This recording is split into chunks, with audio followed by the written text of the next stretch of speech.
بسم الله الرحمن الرحيم إن الحمد لله نحمده تعالى ونستعينه ونستغفره ونعوذ بالله من شرور أنفسنا ومن سيئات أعمالنا من يهده الله فلا مضل له ومن يضلل فلا هادي له وأشهد أن لا إله إلا الله وحده لا شريك له وأشهد أن محمدا عبده ورسوله أما بعد. Continuing our reading of the book Kitab Tawhid of Shaykh al-Islam Muhammad bin Abdul rahimahullah, alongside the explanation قول المفيد في شرح كتاب التوحيد of Allama ibn Uthaymeen rahimahullah. We stopped last week in the middle of the chapter in relation to the verse of Allah subhanahu wa ta'ala, when Allah subhanahu wa ta'ala He was speaking about how shirk is illogical and doesn't have any founding and proof. As He says, Subhana yushrikuna ma la yakhluqu shay'an wa hum yukhlaqun wa la yastati'una lahum nasran wa la anfusahum yansurun. As Allah He says that do they attribute as partners to Allah that which created nothing? But they themselves are created, nor help can they give them, nor themselves they help. And then in the chapter, Shaykh al-Islam, he also mentions the verses in relation to the guidance of Quraysh when the Messenger sallallahu alaihi wasallam was hurt in the battle of Uhud, and he made dua against the Quraysh, and the Rasul sallallahu alaihi wasallam was advised by Allah in the verse لَيْسَ لَكَ مِنْ أَمْرِ شَيْءٌ, that there is not for you in the matter a decision. It means that Rasul sallallahu alaihi wasallam, he can't decide who will be guided and who will be destroyed. That is in the hand of Allah. And so here we said also that Rasul sallallahu alaihi wasallam, despite being hurt by the Quraysh, Allah subhanahu wa ta'ala was showing him in that verse that they can still be guided, and some of them who he's making dua against were guided to Islam. And the last part of the chapter, which we didn't cover, was in relation to the da'wah. And Shaykh al-Islam brings a hadith of Abu Hurairah radiyallahu ta'ala anhu, where he says the Messenger sallallahu alayhi wasallam stood up after it was sent down to him, وَأَنذِرْ عَشِيرَتَكَ الْأَقْرَبِينَ, and warn your tribe, O Muhammad, near of kin. Surah Shu'ra, ayah 214. So he proclaimed, O Quraysh, or a similar word or expression, ransom your own souls, I will be of no avail to you before Allah. O Abbas bin Abdul Muttalib, I will not avail you anything before Allah. O Safiya, the paternal aunt of the Messenger sallallahu alaihi wasallam, I will not avail you of anything before Allah. O Fatima, the daughter of Muhammad sallallahu alaihi wasallam, ask me from your wealth, of my wealth, whatever you wish, I will not avail you of anything before Allah. And the hadith in Bukhari. So here this hadith is in relation to the chapter by means of da'wah. Rasul sallallahu alaihi wasallam is teaching the Quraysh to worship Allah, to free themselves from shirk, to submit to Allah. Because besides that, He can't avail them. He can't avail them at all if they don't listen or obey that which He has come with. So here Shaykh Uthaymeen, he comments saying that he stood up, means he addressed them. And Allah revealed the verse to him, وَأَنذِرْ عَشِيرَتَكَ الْأَقْرَبِينَ, and warn your tribe, O Muhammad, near of kindred. And here warn means in terms of a threat and giving information as cautionary advice. And this is because the prophets and the messengers, that was their job. They're bearers of glad tidings and warners.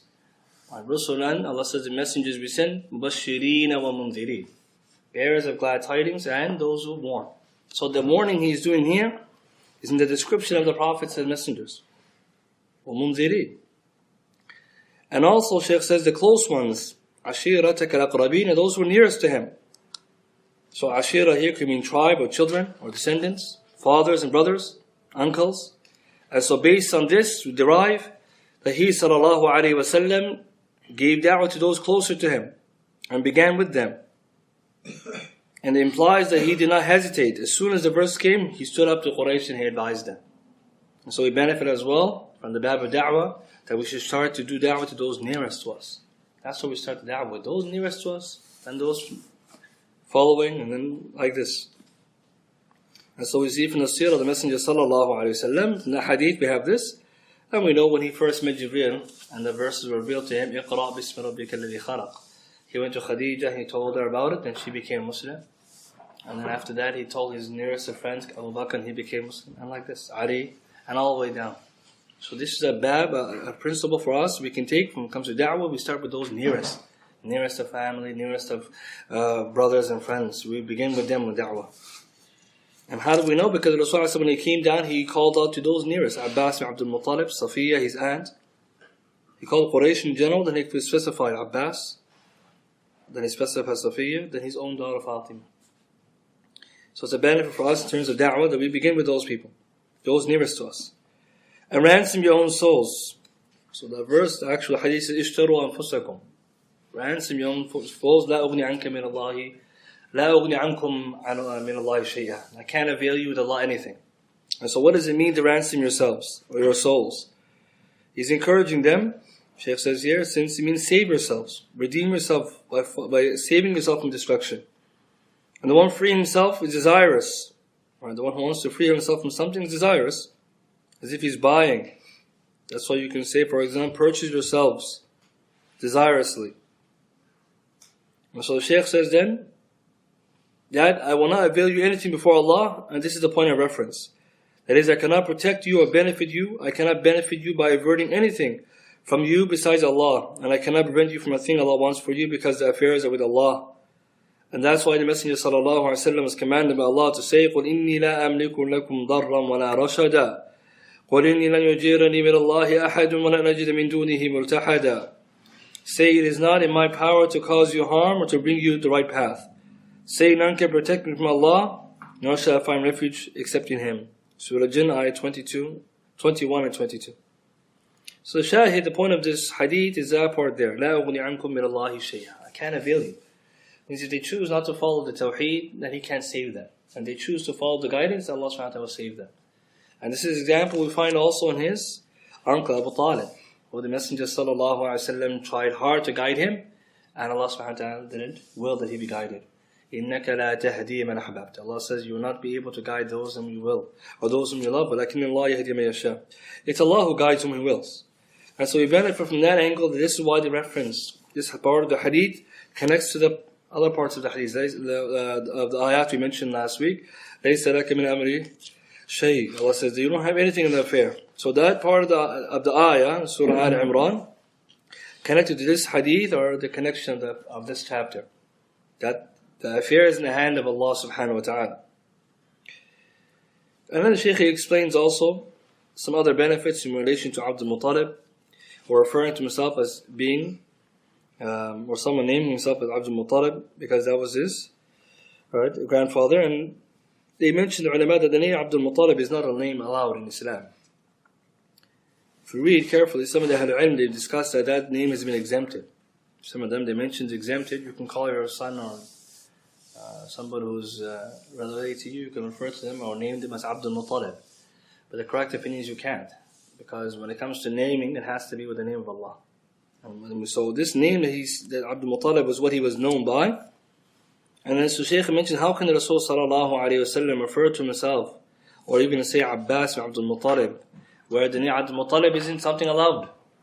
We know when we're naming the names, we have to choose the names that are signified by Allah's names. Abdullah, Abdul Rahman, Habban, Asma'i Allah, the most beloved, Asma, Salam, the names to Allah, or Abdullah, Abdul Rahman, Hadith Muslim. So how can he then say Abdul Muttalib? Because he refers to him, he says, Ya Abbas bin Abdul Muttalib, La ughni anka min Allahi shay'a. So here, the Rasul, Shaykh Uthaymeen says what he means by this. He's just informing. He's just informing by mentioning his name. He's not saying that the name Abdul Muttalib is correct. The same way the Messenger sallallahu alaihi wasallam mentioned the hadith of Bara ibn Azib, when he said, I am a prophet, there is no lie in that. I am the son of Abdul Muttalib.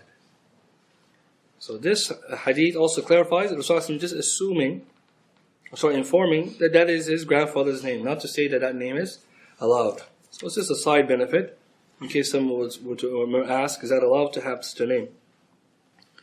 And the Shaykh mentions until the end, when he mentions the issue of Fatima even, radiyallahu ta'ala anha, and he says to her that, ask me of my wealth, salini min mali ma shi'ti.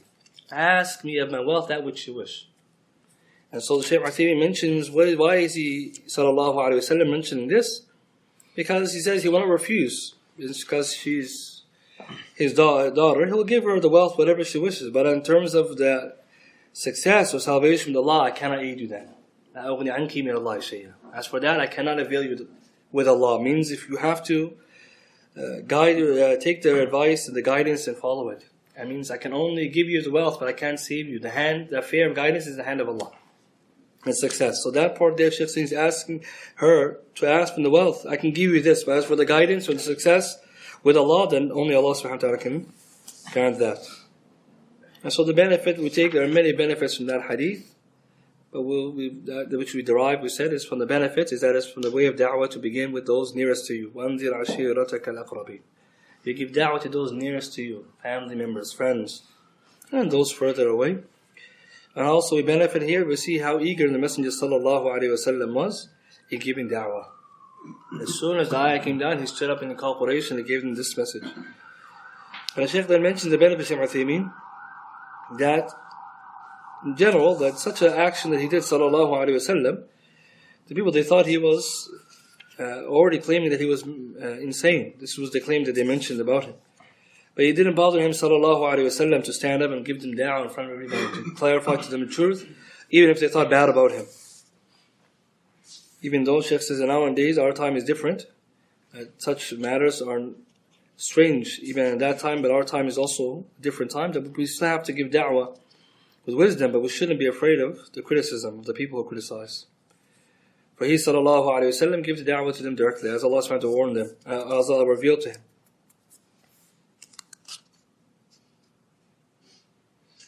And that was remaining of the last chapter we were covering last week. This week, inshallah, we'll look at the next chapter in relation to the verse of Allah, where he says, subhanahu wa ta'ala, حَتَّى إِذَا فُزِّعَ عَنْ قُلُوبِهِمْ قَالُوا مَاذَا قَالَ رَبُّكُمْ قَالُوا الْحَقَّ وَهُوَ الْعَلِيُّ الْكَبِيرُ. Until when fear vanished from their hearts, they, the angels, said, what is that your Lord has said? They said the truth, and He is the Most High, the Most Great.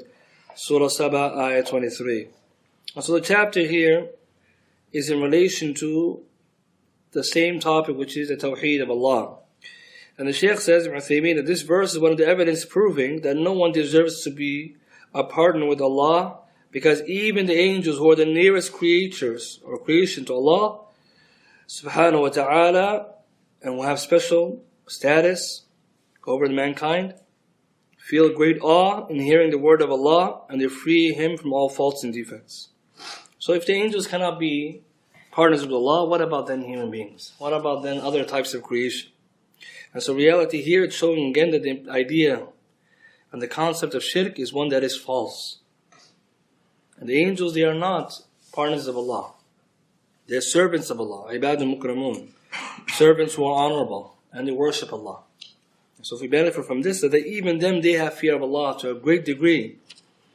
And they are the ones who, they free Him from all types of deficiencies, and they are ones who believe in His speech, and they are afraid of Allah, and they worship Him. And so Shaykh Uthaymeen then continues by mentioning him the issue of the beginning of the verse, حَتَّى إِذَا فُزِّعَ عَنْ قُلُوبِهِمْ. And here it means that fear in their heart, the hearts of the angels is referring to here, which will mean then intellect. The Shaykh says here what he meant by the hearts of the angels means they have uqul. So it's a proof to the angels that they have aql, they have intellect. حَتَّى إِذَا فُزِّعَ عَنْ قُلُوبِهِمْ. قُلُوبِهِمْ means aql, intellect. And he says here that the hearts of the angels, since the pronoun refers to them as proven in the hadith coming Abu Hurairah radiallahu ta'ala anhu, means the next following hadith. And then they say, what did your Lord say? And they say, your Lord said the truth. And that is, the ones being asked would say the word haqq. And they know Allah subhanahu wa ta'ala says the truth. And so they mention that He said the truth. Just as Allah subhanahu wa ta'ala says, وَتَمَّتْ كَلِمَةُ رَبِّكَ صِدْقًا وَعَدْلًا. Perfect is the word of your Lord in truth and justice. So one should not understand from the saying they say the truth that He may utter falsehood, rather than account of the situation. So if it's argued, since it is an account of this situation, is well known among the angels that He will only say the truth, so why would they ask? And the response is that this is from the aspects of praising Allah through what He said. It means that Allah subhanahu wa ta'ala only speaks the truth. So when they say, مَاذَا قَالَ رَبُّكُمْ, they already know Allah says truth. So they're not asking that question to say that had Allah said other than truth.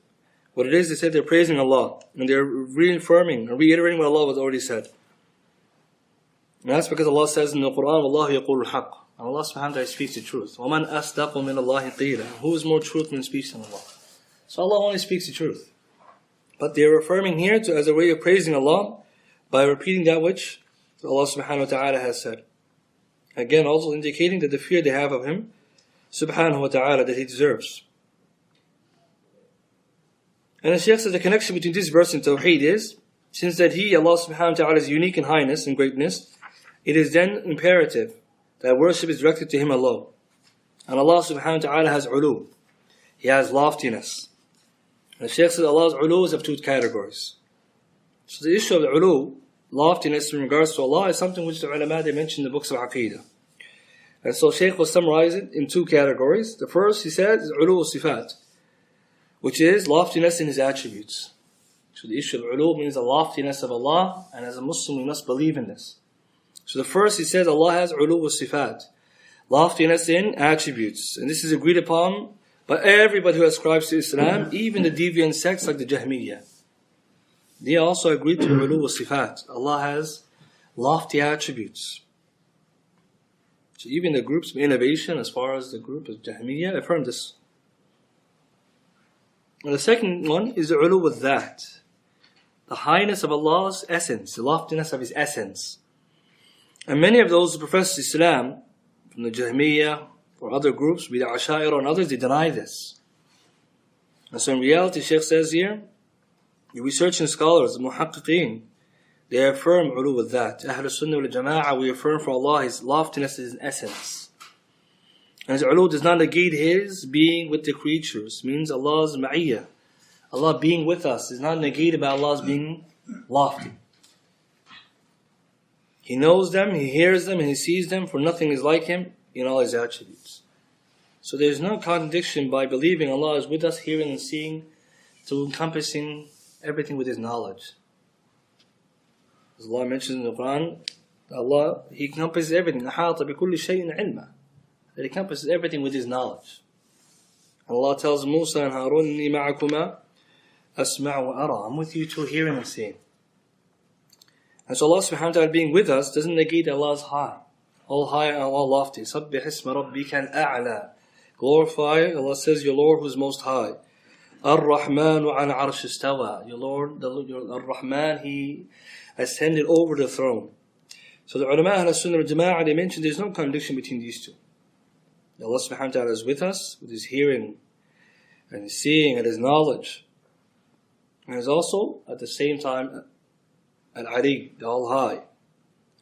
And the ulama, many of them, when they mention the issue of ulu, they divide into actually three categories.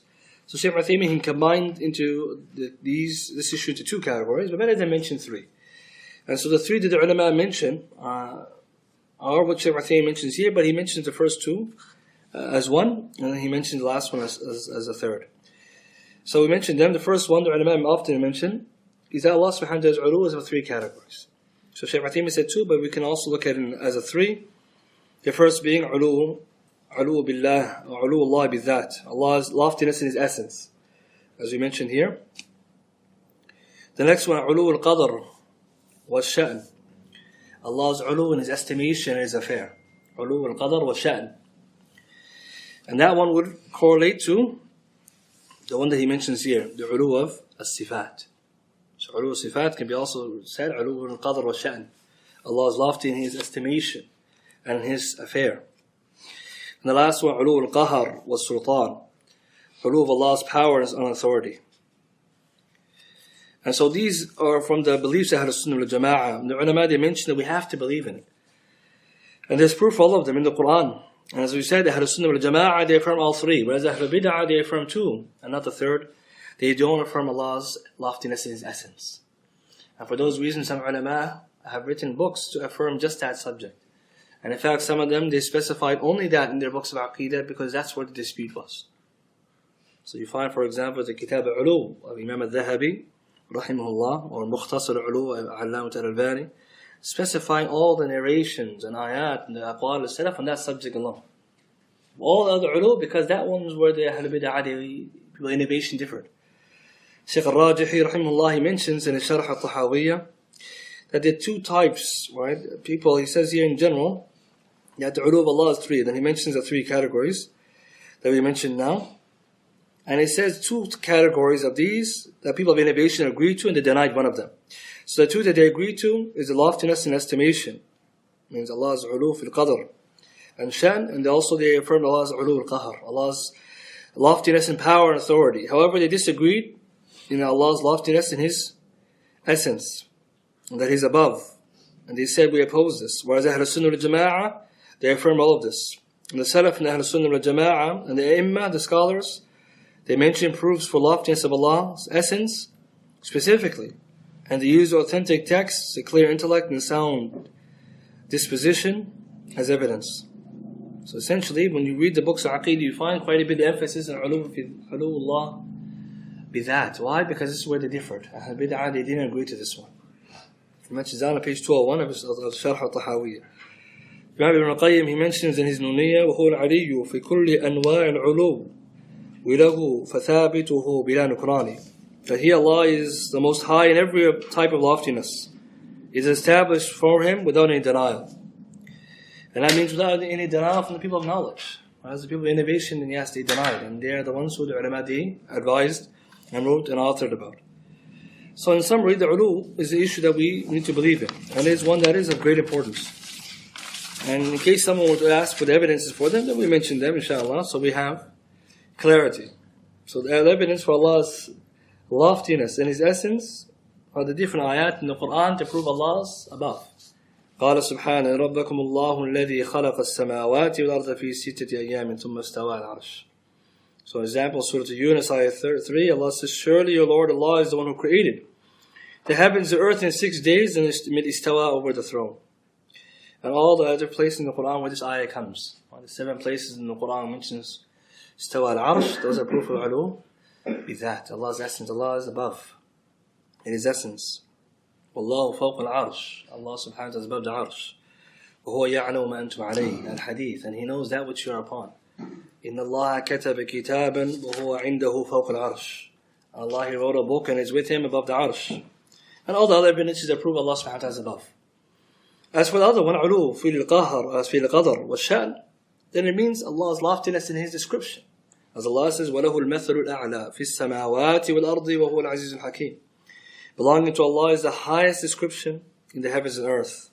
And He is Almighty, the All-Wise. Surah Rum, ayah 27. So that proves Allah, He has loftiness in His essence and loftiness in His description and His estimation. وَلِلَّهِ الْمَثَلُ الْأَعْلَى. Belonging to Allah is the greatest of examples. And the last one is ulu fil qadr wa sultan, Allah's ulu in His power and His ability, as Allah says, وَهُوَ الْقَاهِرُ فَوْقَ عِبَادِهِ. وَهُوَ الْقَاهِرُ فَوْقَ عِبَادِهِ. Allah is irresistible above His slaves. Surah An'am, ayah 18. And this ayah is also a benefit because it also proves Allah is above. As we mentioned in some of the lessons before, people, the innovation made, or they've come with disputes regarding istawa, and they say this and they say that, so we say, okay. Other verses of the Quran also show Allah is above. فَوْقَ عِبَادِهِ. فَوْقَ means فَوْق, above. So that's also a proof Allah is above us, but also قَاهِرْ فَوْقَ عِبَادِهِ means irresistible, ulu and qahar. And Ibn Uthaymin rahimahullah mentions after he discusses the ulu that in the verse we've learned a few benefits, especially in relation to the belief, the iman in the malaika. Number one, we learned that the angels, they fear Allah. As Allah says, يَخَافُونَ رَبَّهُمْ مِنْ فَوْقِهِمْ. They fear the Lord who is above them. Surah Nahl, ayah 50. So there are many benefits we derive from this verse in Surah Saba about the angels and about their sifat, their characteristics and qualities. Number one, they fear Allah. يَخَافُونَ رَبَّهُمْ مِنْ فَوْقِهِمْ. Also, the proof in the ayah, فُزِّعَ عَنْ قُلُوبِهِمْ. Their hearts, they have fear. Number two, we learn that there are hearts for the angels. And the Shaykh mentions that what's meant by that is that intellect. That they have intellect. But also, the word heart is used in the Quran. حَتَّى يَفُزِّعَ عَنْ قُلُوبِهِمْ. The third proves that they are bodies, they're not disembodied spirits. So it's necessary to know that they have form, they have a body. As Allah says, جَاعِلِ الْمَلَائِكَةِ رُسُلًا أُولِي أَجْنِحَةٍ مَثْنَى. We appoint the angels messengers having 2 wings. And Allah continues the verse. الصلاة والرباع 3 and 4. And Hadith ibn Mas'ud radiyallahu ta'ala anhum The Messenger sallallahu alaihi wasallam, he saw Jibril, he had 600 wings covering the horizon. So the view that they were just spirits is actually a way of rejecting them. It's a baseless opinion, groundless. However, they do not eat nor drink. Their food and drink is the tasbih. So Shaykh says, another benefit. So one is the third one is that they have bodies, forms, they have wings. And that they don't eat and drink. And their food and drink is tasbih. As Allah says, يُسَبِّحُونَ اللَّيْلَ وَالنَّهَارَ لَا يَفْتُرُونَ. They glorify your Lord night and day, or their Lord night and day, and they do not tire. Surah Anbiya, ayah 20. And we also find in the story of Ibrahim and the guests. When the angels came to Ibrahim, they gave him the glad tidings of a son. And they told him, أَلَا تَأْكُلُونَ, would you not eat? And they refused to eat. Which is proof that they don't eat. Right? And then Shaykh mentions that they have intellects. The fourth one is the intellect, because since the hearts are the places for reason and understanding, and not for the fact that they glorify Allah and make tawaf around the Bayt al-Ma'mur. And for the fact that they also do these two, it also proves that they have intellects. So this is contrary to those who say they don't have intellect. So they have hearts and they have intellect. Because if you affirm the heart, then it would mean that also that they have intellect, or in the heart is the intellect. And fifthly, we also benefit that this verse teaches us to affirm the speech of Allah. We have to affirm the speech of Allah. And the Quran is the speech of Allah, but Allah has speech. Free from all imperfections and exalted be He. And Allah's speech is connected to His will, to His Mashiach. Because it came in the preconditioned form. إِذَا فُزِّعَ عَنْ قُلُوبِهِمْ. And the word إِذَا is conditional, indicating the occurrence of a condition and the conditioned element. So Shaykh, he benefits from here as well that Allah subhanahu wa ta'ala has speech. Because they hear Him, Allah subhanahu wa ta'ala, as Allah speaks. And that this speech is connected to His will. And why is that important? Because we had mentioned before that some of the people of innovation, like the Asha'ira, they don't believe in that. They don't believe in that. Allah's speech is connected to His will. And we said in some earlier lessons, the speech of Allah, therefore, is a sifat, is a sifa, zatiyya fi'aliyya. Both an essence-based and an action-based sifa. And so we'll see here the benefit, because Allah says, حَتَّى إِذَا فُزِّعَ عَنْ قُلُوبِهِمْ. As the word إِذَا means, the conditional means that at this moment when Allah subhanahu wa ta'ala spoke and the fear left them, then they said, مَاذَا قَالَ رَبُّكُمْ. And then the Shaykh says, it's contrary to the position of the Asha'ira, who say Allah does not speak out of His will. They say His speeches are independent meanings, which is with Allah internally, everlasting as knowledge, like knowledge, ability, hearing and seeing have been. And undoubtedly this is baseless, and it essentially rejects Allah's speech. So they would say Allah speaks with the mind internally and everlasting. Similarly, they say the speech which Musa heard and which the Prophet ﷺ heard, which Jibril brought to him, is something created to give expression to Allah's speech, which is with Him. Na'udhu billah min dhalik. And so what they mean when they say such a statement? We mentioned this before about the issue of how to believe in Allah's speech. And we need to know that the statement that they're mentioning here, the Shaykh explained, is a statement of falsehood. So Ahlus-Sunnah, we say Allah's speech is an attribute of Allah subhanahu wa ta'ala. And the Quran is the speech of Allah, not created. As for them, they're arguing, and we say also Allah's speech is connected to His will. Because we believe it's a sifa, an attribute of action, as well as an attribute of essence. So they say that the speech of Allah isn't connected to His will, but it's also qa'imun bidhatillah. They say it has, number one, ma'na wahid. They say Allah's speech has one meaning. And number two, they say qa'imun bidhat. It's established by His essence. And so to understand what this means, I'll quote some of the ulama of the past, just to clarify what they're intending and what are they mentioning. For the Shaykh mentioned here that statement is false. But what is it exactly that they're arguing?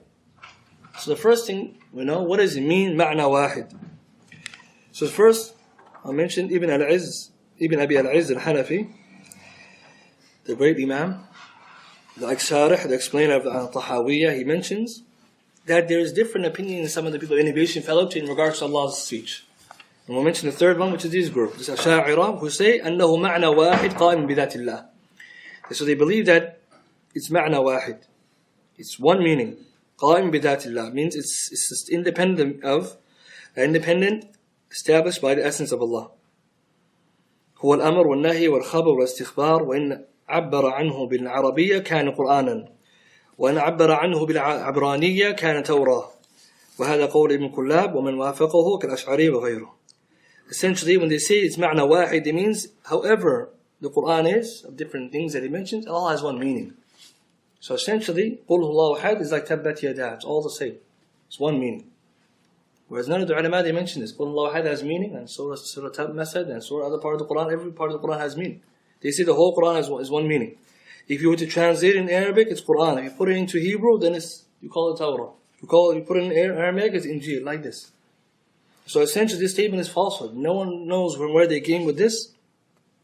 And this argument also, which essentially, right, the Shaykh mentioned here, is they're rejecting the Quran and also the attribute of Allah subhanahu wa ta'ala speaking. Shaykh al-Islam ibn Taymiyyah, when he mentions such statement, that this statement, Jumhur uqala, the people of intellect, majority of them, they said, in the fasad hadi ma'lum bidurura, that the falsehood of this such a statement is known by necessity. It makes no sense. Because he says, for example, if we were to argue that if we were to take the Torah and translate it to Arabic, or the Injil and put it into Arabic, then the meaning of those books are not like the meaning of the Quran. You can't say that the Torah and the Injil and the Quran all have just one meaning. So he says, for example, قُلْ اللَّهُ أَحَدٌ لَيْسَ هُوَ مَعْنَى تَبَّتْ يَدَاهُ. It's not the same. It's the same way he says they don't have the same meaning as Ayatul Dayn. It's not like Ayatul Kursi. And I mentioned Majmu' Fatawa, volume 12, page 122. So that's one of the statements in Ma'na Wahid, is falsehood. And secondly, is that qaim bidat, because you don't believe Allah subhanahu wa ta'ala speaks, as we're going to hear, the speech that can be heard with letters and sound. And they also believe it's an internal speech. And so for that reason, they say that Allah subhanahu wa ta'ala has sent to us the Quran, which is just a ta'bir or an ibara, an expression created to express the meaning of Allah, which is total falsehood. And this all stems from the belief that they came with. As for Ahlus-Sunnah, we say that the speech of Allah the Quran is the speech of Allah. It's not created. From Him it came, and to Him it shall return. And all of this that they mention here is from themselves. They don't have proof. Actually, the opposite is there. As we'll see in the next coming hadith, that the angels, they heard Allah. And Allah subhanahu wa ta'ala spoke to Musa, and Musa heard. As Allah mentioned in Surah Taha, when Allah subhanahu wa ta'ala spoke to Musa, He spoke to Musa, and He told him, I have chosen you, وَاسْتَمِعْ. So then listen to my speech. Innani ana Allah. Then He mentioned, I am Allah. And so here we see that the statement of the Ash'ariyah really is a statement of confusion that's rejected by intellect and evidence. And so in a nutshell, whatever they argue there, that the Shaykh is mentioning here, is a falsehood. And so in order to continue, the Shaykh says even the Jahmiyyah, in reality, are like them. As some of the Ash'ariyah have been mentioned, that in reality we are like the Jahmiyyah, just that we are slightly different in the way that which they discuss the issue of the Quran.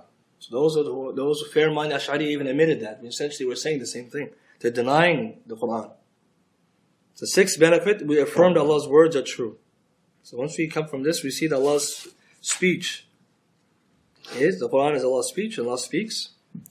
That we have to affirm Allah's words are true. And this is mentioned in the Quran, وَاللَّهُ يَقُولُ الْحَقَّ وَهُوَ يَهْدِي السَّبِيلِ. But Allah, He speaks the truth and guides to the right path. And Allah, He says, قَالَ فَالْحَقُّ وَالْحَقَّ أَقُولُ وَالْحَقَّ أَقُولُ. And the truth it is, and the truth I speak. Surah Sad, ayah 84. So Allah says nothing but the truth, since He is the truth, and nothing will come from Him except for truth.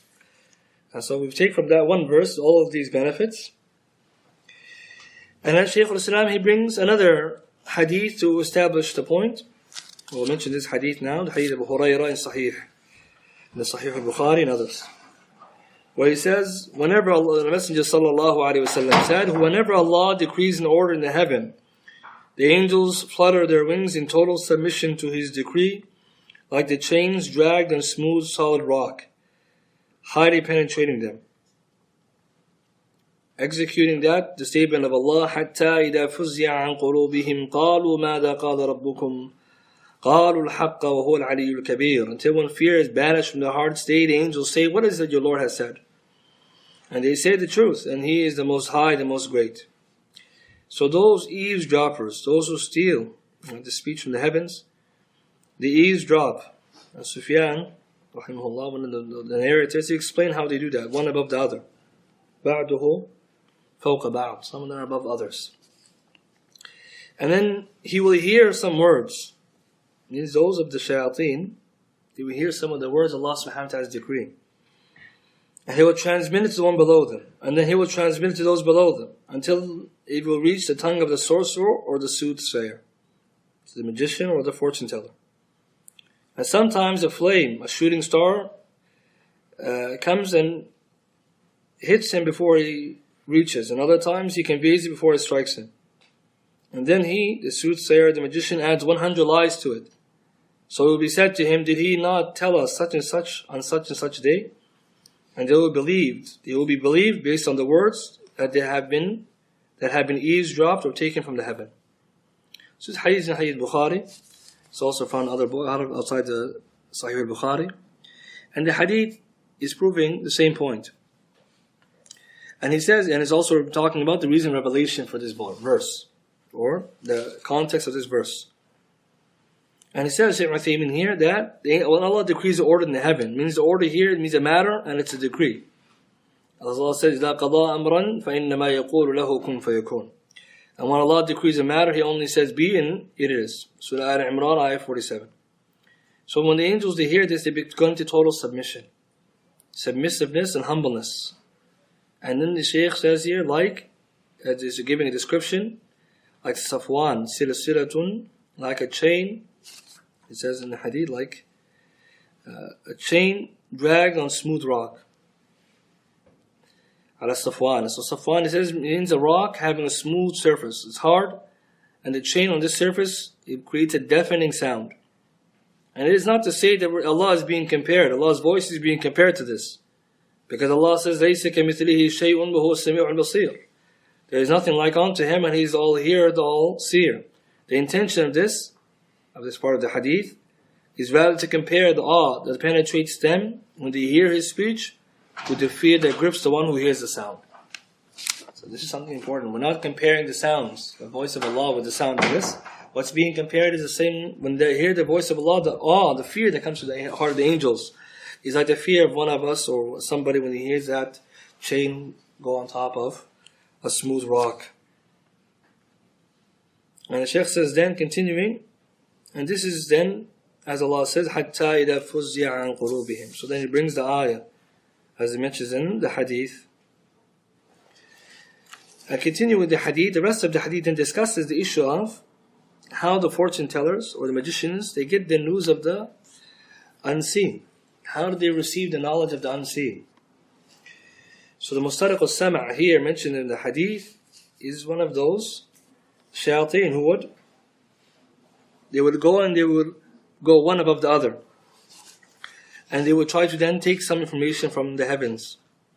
And the Shaykh mentioned before getting there that in relation to this is from a hadith.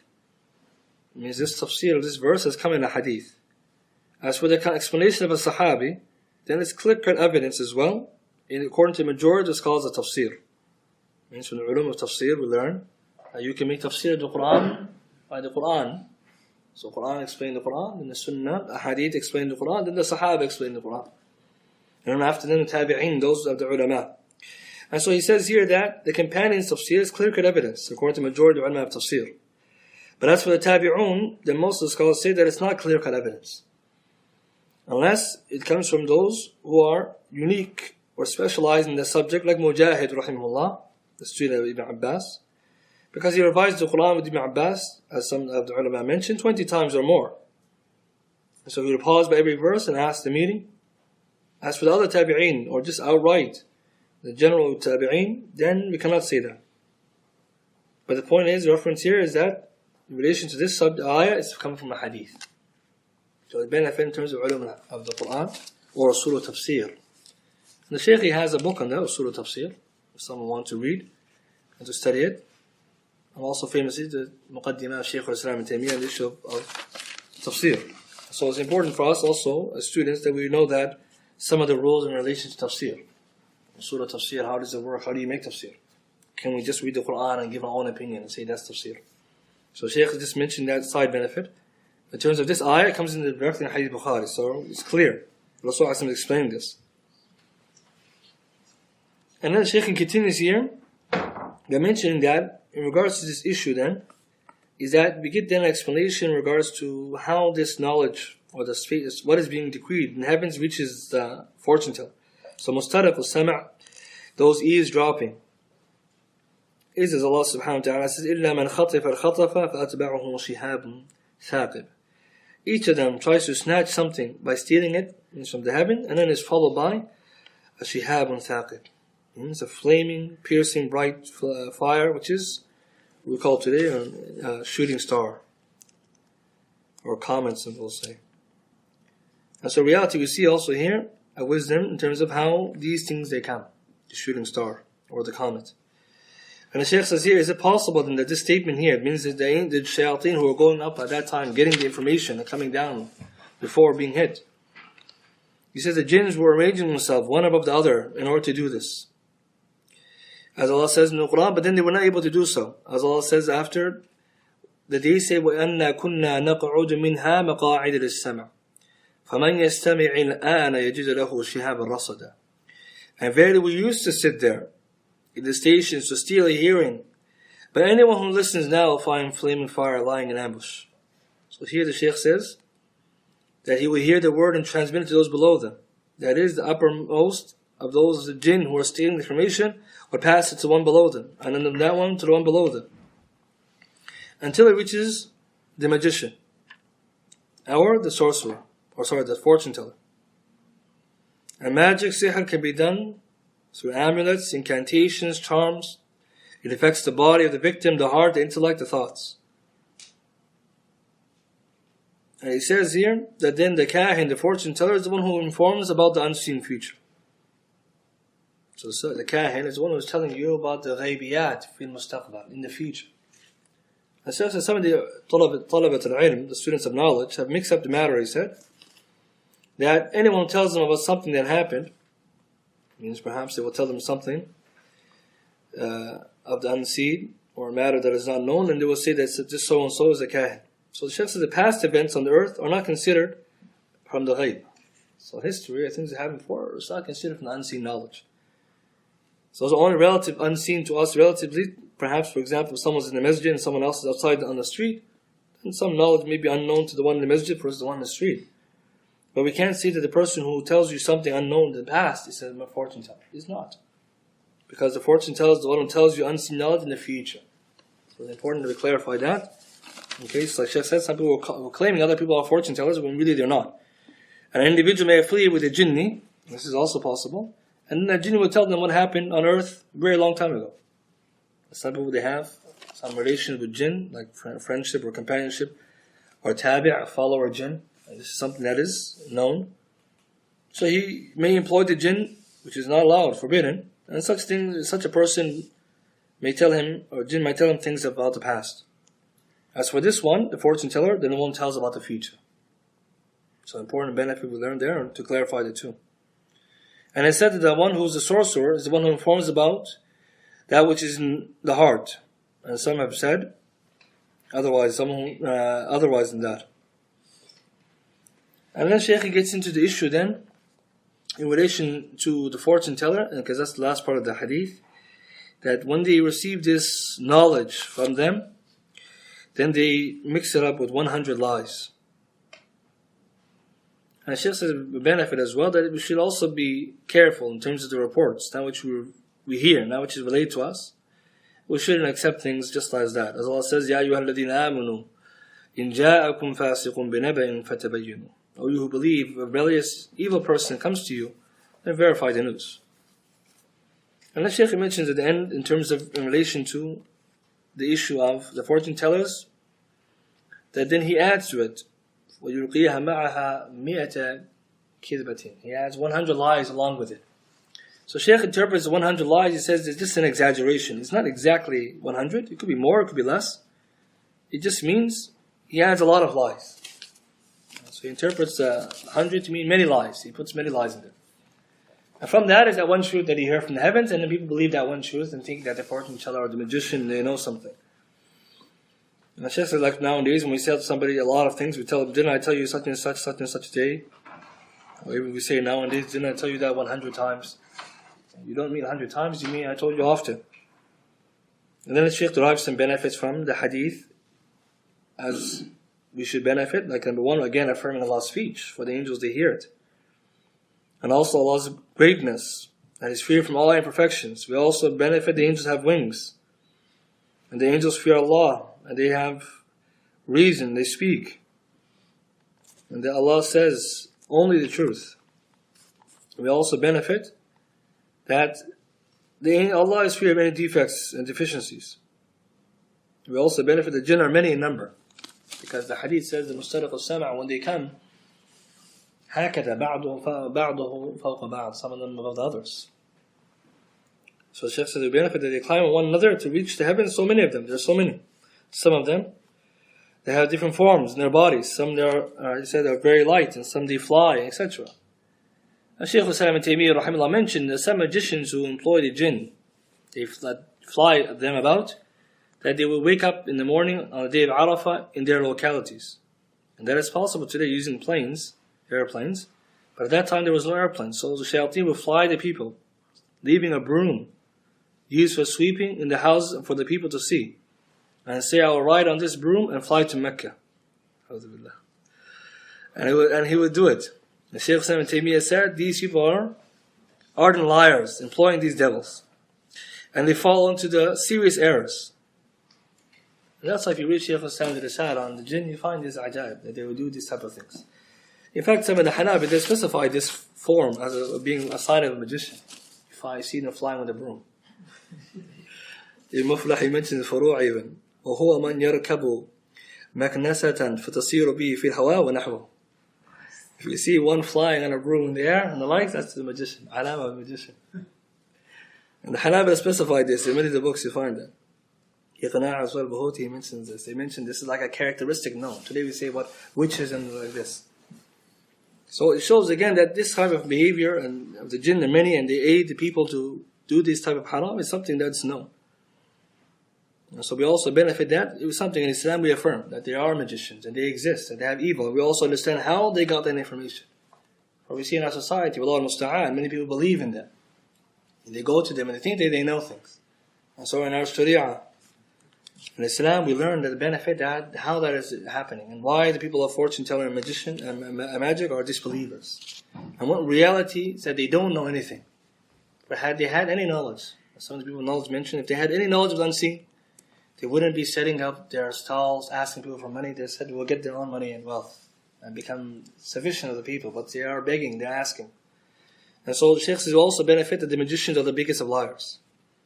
And they would add many lies to whatever they hear and mislead the people. As the hadith mentions, 100 lies. And that the magicians, they portray other than the reality to their victims. This warns against the people, or warns the people against deceit and confusions. Even they say the truth in some circumstances, maybe they tell you one truth, one should avoid them at all times. And just because they told one truth, then in reality, it doesn't prove that they are people of truth. And the Shaykh al-Islam, he finishes the chapter with another hadith which reaffirms the same issue, which is hadith Nawas bin Sam'an radiyallahu ta'ala anhu, but the hadith is da'if. As the ulama, they mentioned in checking of the hadith is da'if. But it's sufficed by the meaning of the hadith Abu Hurairah read earlier, proving again that Allah subhanahu wa ta'ala, His angels, they are obedient to Him, and Allah speaks and they hear Him. And Allah subhanahu wa ta'ala is feared by the creation. And the whole chapter is proving then, essentially, out of the angels, they fear Allah and they have awe of Him. It proves again Allah is the only one deserving of worship, only one deserving of obedience, true obedience, and following His legislation. Because if anyone were to claim partnership for Allah, which is impossible and not allowed, then the angels themselves, who are the nearest to Allah, they themselves who have qualities Allah favored them, they themselves are worshippers of Allah. They themselves are the ones who are obedient to Allah. They are the furthest away from being considered any type of partner for Allah, let alone anything else less than them, deficient. And so the benefit the Shaykh is saying that we take from this ayah, the Shaykh is trying to draw attention to how the nearest and the great creation of Allah, how they obedient and worship, how they worship Allah. And in reality, Allah doesn't have a partner. And that's why sometimes you read in the books, they mention that Allah, He doesn't have any partners. Not a Nabi al-Mursal, a prophet sent, وَلَا مَلَكٌ مُقَرَّبٌ, a near angel. Because Allah subhanahu wa ta'ala, He is one. And so inshallah, we'll end with this much for today. Inshallah, if anyone has anything they wish to mention or add or clarify, they may do so. Allahu A'lam.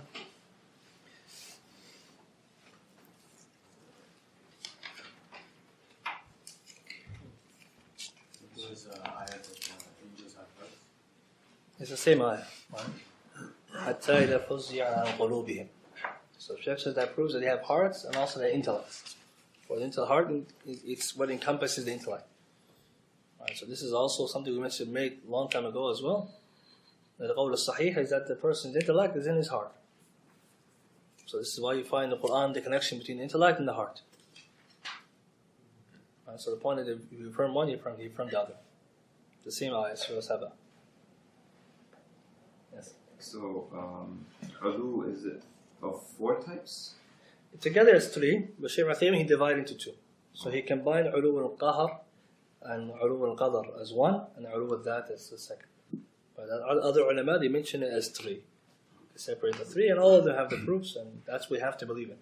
And again, the highlight, the emphasis on ulu in the dhat, because the bid'ah, people innovation did not agree. And they disputed, and they argued, and that's what the ulama have authored, and they specify sometimes solely on that type of ulu only. Right, so, but we say it's 3, or if you want to, you can categorize it as 2.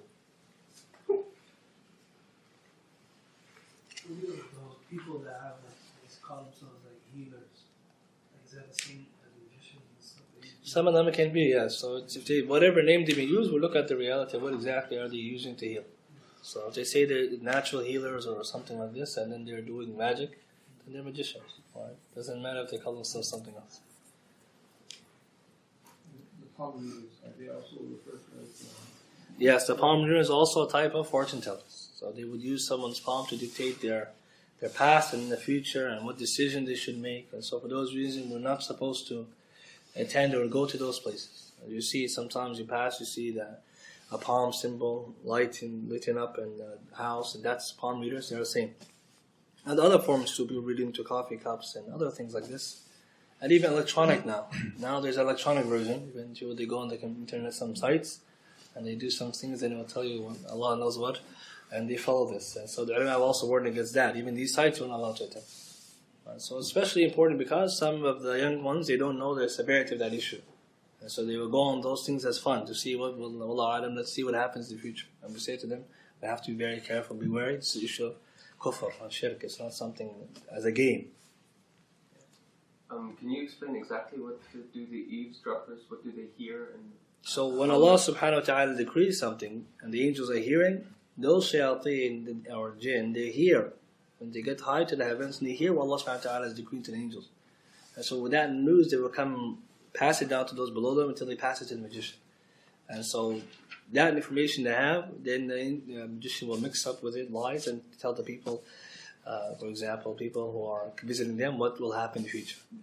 And so in reality now, whenever they do that, there's the angels, the jinn, they mention themselves, that Allah sends if you have this comet or shooting star to strike them, and to prevent them. So sometimes they escape and sometimes they hit. So it means, so even then they realize that there's something Allah has decreed, Allah has made things different. And so they were also amazed by that. And of course in Surah Al-Jinn you also see some have come to Islam as well. You see, sometimes here in downtown, somebody holding a spoon and spoon pens. Yeah, those kind of things you see where people they do things like this, bending a spoon or other things. This is type of illusionary magic, type of real magic where they do sihr to our eyes to see that which is other than it is. So it's real magic, those kind of things, right? And so when we see those kind of stuff, we avoid it, we stay away from that. Is there a sensitivity to that hadith that says whoever watches it stands around that person? The ulama have derived that the person who witnesses magic or is pleased with it, that the person also falls into type of kufr. And again, but clarifying someone that it is what it is. So some people, they don't know this. But we mentioned that magic itself, doing it, and being pleased with it. فَعَلَهُ أَوْ رَضِيَ بِهِ. In Mu'aqad Islam, he mentions the one who acts on it or does it, and the one who's pleased with it. Means if so someone knows his magic and he's pleased by his watching and he's okay with it, after it's clarified to him this is magic, he knows, then this is type of disbelief as well. So it's very dangerous. So we have to also caution the people that this is not something as entertainment. They mentioned in the Tawhid al-I'tiqad as well that what one Sahabi he did when he saw they were playing with the magic, he came and he killed it the man who was doing it, said, let it bring himself back to life if it's able. So this was the way that he dealt with it because he had authority, but he is showing again that watching and standing was not something permitted. But the point is that we have to clarify to people, many people, they don't know this. So when we see people, for example, they may come and they sit or they stand and they watch something like this, we tell them this is magic. Stay away from it.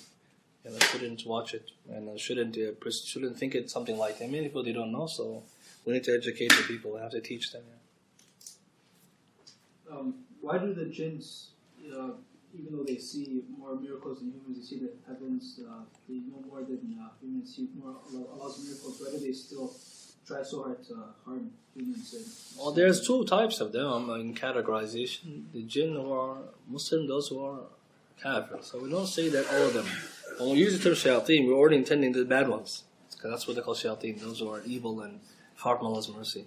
So the idea is that from those one like mad of humans, right, who have knowledge of deen and truth, they do bad things. So Allah made them as a test for the people. And so we see that not all of them are like this. Right? In Surah Jinn they mentioned that some of them are salihun, and some are muslimun, and some of them are the disobedient disbelievers. So when we say shayateen, we're intending the bad ones. And so for them, they're misguided already, so they try to misguide others. And at the same time, there are amongst them good ones who are guiding them, trying to guide people. Right? Same way there's Muslims who are guided, and those who are misguided as a test of Allah, of course, and also that is the reality of the dunya. And we have minhum mu'minun wa minhum kafir. Allah created disbelievers and created believers. For the Malaika, you mentioned the food and drink is Tasbih, yeah. So Shaykh derives from the ayah that because they always make tasbih, يُسَبِّحُونَ اللَّيْلَ وَالنَّهَارِ, always make tasbih to Allah night and day. La yaftarun, they don't get tired, that's their food and drink. And so for them, they don't eat, they don't drink, they don't tire. And so Allah gave them these qualities, unique to us. Unique for us, where we are opposite, we eat, we drink, we tire, we sleep, all of this. Right? So it's a fa'idah from him, rahimahullah, deriving from that ayah. Yeah, I want to know the difference between a kahin and a munajjim. It's actually coming in the Kitab, actually, when we get there. But there's ulama, they differ, some of them, quite a bit in terms of exact definition. What is the two? Some they say that they mix the two and say that they're almost the same. Because a kahin is your priest. So some of them say that the difference, some they mention, is in terms of the type of magic that they're doing. The method of which they're trying to, both are trying to receive the unseen in two different methods. So they mention that when they mention different definitions, they say that what's agreed upon is both of them are going for the unseen through a method that's slightly different than each other. But that they're trying to seek the unseen. And that's the shared unit. But in terms of the definition, when we get there, we'll see the differences. And Shaykh al-Salam will quote the different ulama, and we'll make then what Uthaymin adds as well. But the issue of the priest is slightly different because some of the priests, they are not magicians. Right? Some of them are just people of religion. And then there are some of them, like his brother was mentioning, healers, as they call themselves. And they might be doing magic and call themselves a priest. And some of them actually do magic, and they say that's deen. There are amongst them those who do magic, and they call it miracle. From different groups. So, but we say that the issue is between the munajjim and the sahir, the kahin. I mean, they conclude that both of them are seeking the unseen, and they have different methods. But in terms of exactly, when we get to the chapter, we're going to discuss the different opinions, inshallah. Can you go over Ulu al-Qadr wa Sha'an one more time? So, Ulu al-Qadr and Sha'an means Allah is lofty in His description. Allah is lofty in His description, estimation, and His affairs. وَلِلَّهِ مَثَلُ الْأَعْلَى. Belonging to Allah is the highest of examples. So all the people, Muslims, agree to that. Because by essence, the ilah must be of His perfection. So that's what they mean by that. Yeah. But doesn't only Allah know the future? So how do those fortune tellers? So like we said, they're trying to seek something by way of what we mentioned here. Right? Trying to snatch some information by way of the jinn as something before it's revealed, before it is known, or before it is not, that would should not be or was not to be descended. But the idea is that they're not seeking it without Allah's permission. Allah's allowing that. So it means what they do here to take some information, Allah permitted that. But it's not that they can gain all knowledge. Right? Unseen knowledge is for Allah, and Allah reveals it to the Prophet, the Messenger, that which He wills of it. But for them, they try to take it from it, and we see in the hadith that they can be struck by a comet, but they don't know the unseen. لا يعلم غيب الله. They don't know. So whatever they did know, a little bit they get from the shayateen as a type of trial, is a little bit amongst lies. So in reality, they'll never be able to seek all of the unseen knowledge, and we see that the truth of the matter, because when they tell you something, they only tell you of something of a bit of truth, right, and the rest of is lie. Most of the time they're not exact. Even with these healers or local practitioner.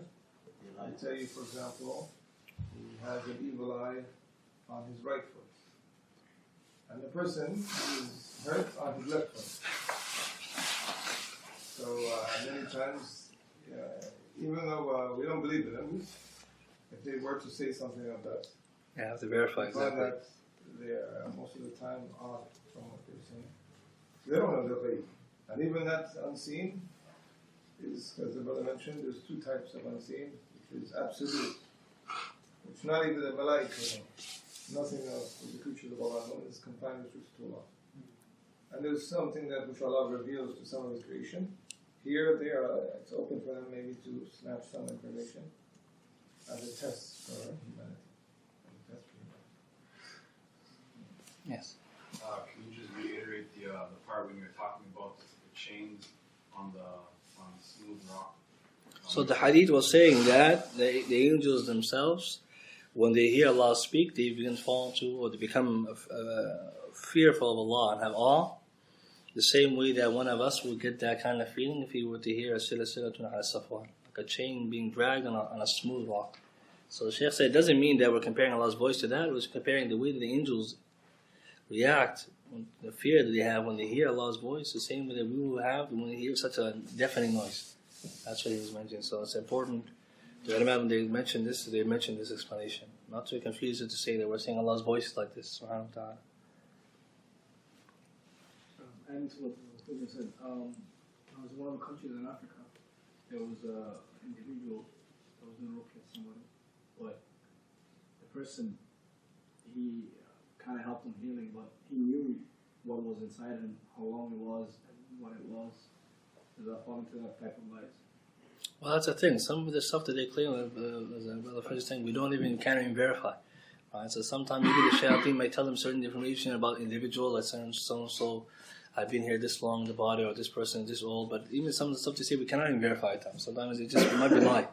So the person himself, like for us, as Sheikh mentioned, the information mentioned, we verify. We have to verify. But the thing is, like the ilm al-ghayb, if they're looking for a thing, the knowledge of the unseen, the future, this is what a fortune teller does. But someone doing ruqya, of course, there's ruqya shar'iyya, the way it's done, and so some of the practice, even on itself, have to be double checked how people are doing ruqya. Nowadays, a lot of things people are doing are not even from the sunnah.